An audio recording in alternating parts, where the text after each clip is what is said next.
Its sides climb at an angle of slightly less than 52 degrees, rising to a summit of 480 feet. But how did they manage to maneuver 2.5-ton blocks to such an incredible height without the crane or the block and tackle? It was a challenge to the ancient Egyptians and still remains a mystery to modern archaeologists. Egyptologist Mark Lehner has spent 30 years studying the pyramids hands-on. My approach to the question was, where are the quarries? What kind of a ramp can you get from the quarry to the pyramid in a functional slope?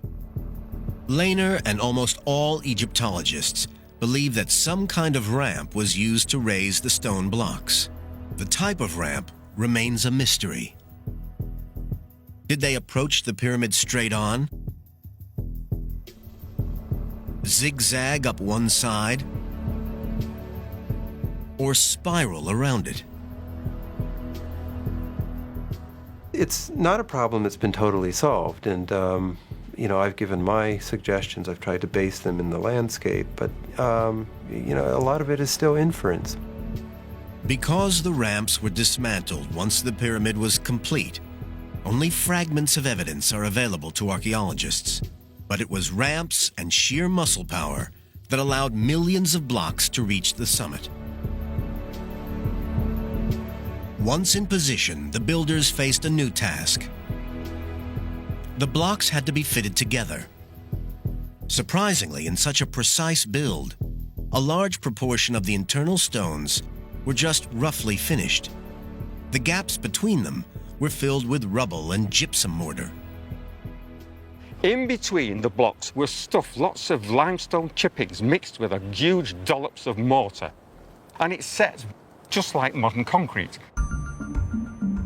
But every stone that would be visible when the build was completed was placed with amazing precision.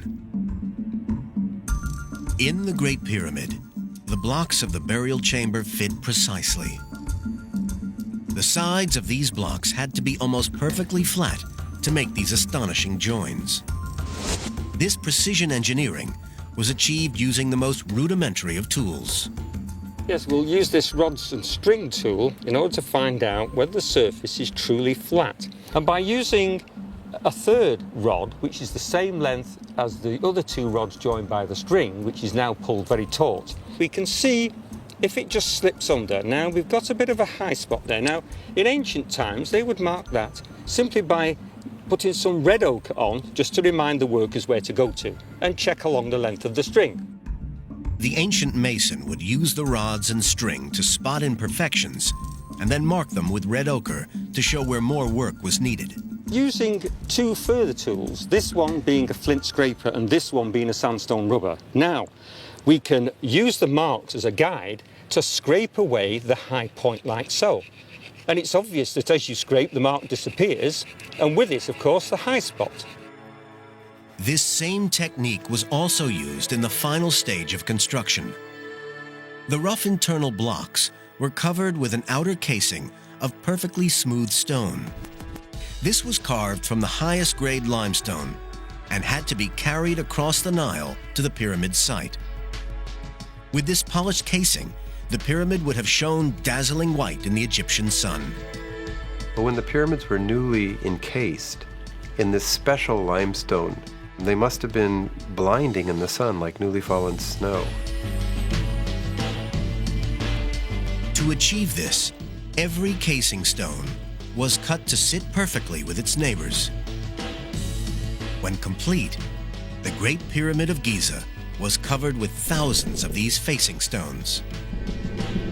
Sadly, they have long vanished, taken to build the mosques and castles of Cairo. But facing stones can still be seen on the cap of Khafre's pyramid. Even with all the Egyptian skills and tools, building the pyramids was still an incredibly hard task, requiring millions of man-hours to complete. Legend has long suggested that the pyramids were built by armies of slaves. The legends are wrong.